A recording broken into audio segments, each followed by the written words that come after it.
Assalamu alaikum wa rahmatullahi wa barakatuh. C'est la séance consacrée aux activités scientifiques et notre titre de la leçon, c'est les dommages causés par le gaspillage alimentaire et les mesures à suivre pour conserver ou bien de conservation des aliments. La page 22 à la page 23 de la 6e année au primaire, et le manuel c'est Mon éveil scientifique. Maintenant passons à la page 23 ou bien 22 de la page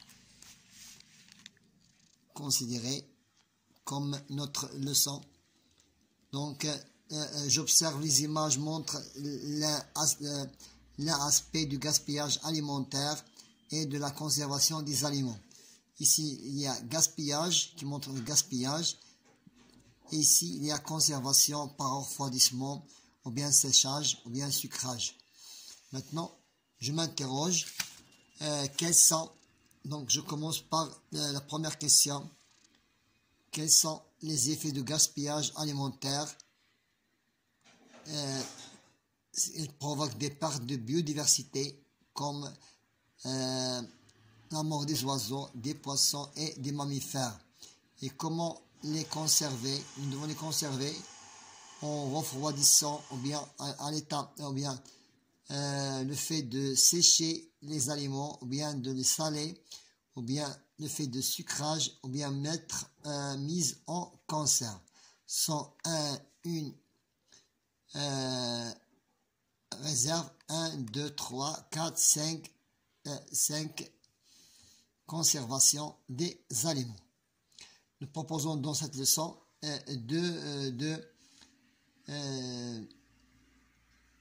deux étapes. Nous parlerons des effets et dommages du gaspillage alimentaire et nous parlerons de conservation à suivre pour conserver les aliments.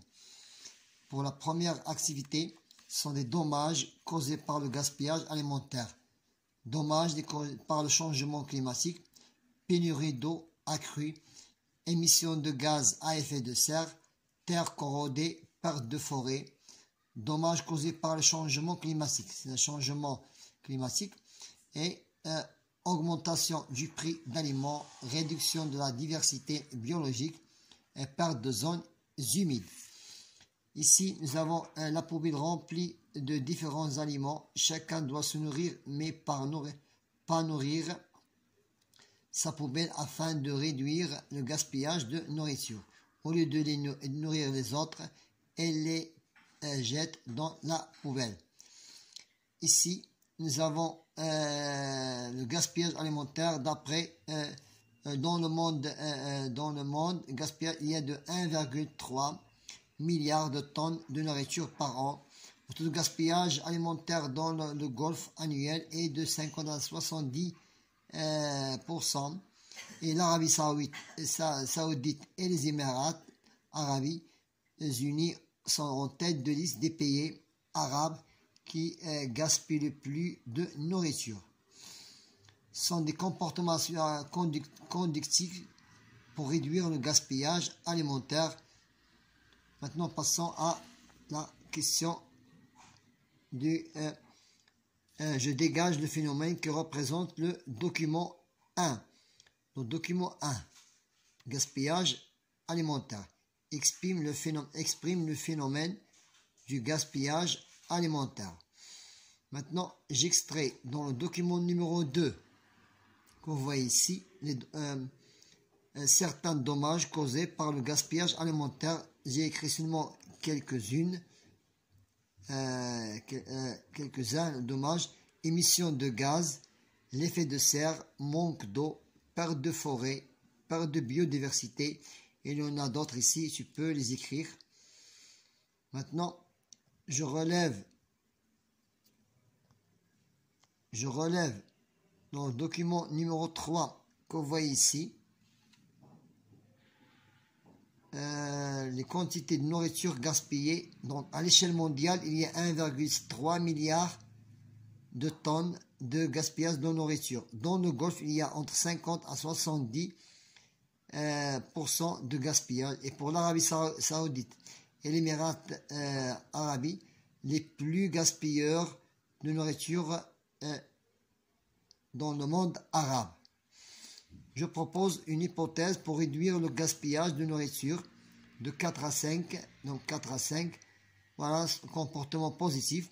Je suppose, au lieu de jeter de la nourriture, nous pouvons la donner aux personnes ayant besoin ou nourrir les animaux. Maintenant, nous passons à la page 23, procédure de conservation et non-élimination des aliments. Conserver par le froid et conservation des aliments par séchage, ou bien par salage, ou bien par sucrage. Je compare les deux fruits qu'on voit ici et je conclue dans le document numéro 5. Je commence par comparer les deux fruits. Lorsque vous laissez la banane et la tomate dans l'air, elle devient de cette couleur, de cette forme. Les légumes et les fruits pourrissent. Regardez, ils pourrissent par des microbes, ou bien des bactéries, ou bien des champignons. Maintenant, je conclus. Donc, je compare les deux fruits. Ces deux fruits sont ici de bon état, ici de mauvais état. Voilà, on a comparé ces deux. Mais pour la conclusion, donc ces fruits et ces légumes pourrissent à cause des microbes, des bactéries et des champignons. À partir du document 6 et 8, de 6 à 8, je présente les moyens de conserver les aliments. On utilise plusieurs techniques chez nous à la maison: sucré, confiture, en ajoutant du sucre, séchage, on fait sécher les raisins et les abricots, la mise en conserve pour poissons et maïs, et salage pour les concombres et les olives. Et parfois on a des refroidissements et congélations pour la stériliser à la chaleur. Mais à l'échelle industrielle, on ajoute surgélation et la fermentation. Pour le gaspillage, je retiens, pour le gaspillage des aliments, ce sont les aliments qui sont rejetés sans être consommés. C'est pour cela qu'on les appelle le fait de gaspiller.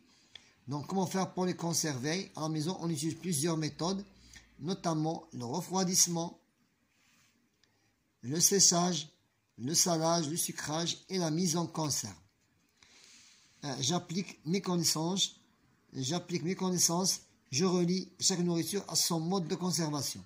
Pour les maïs, et les poissons, on les met en boîte. Et pour le froid, pour les poissons. Et salage pour les concombres et les olives. Et pour les abricots, le mode de conservation, c'est le sucrage. Voilà, on a terminé avec cette séance qui a été des dommages causés par le gaspillage alimentaire et les mesures à suivre pour conserver ces aliments.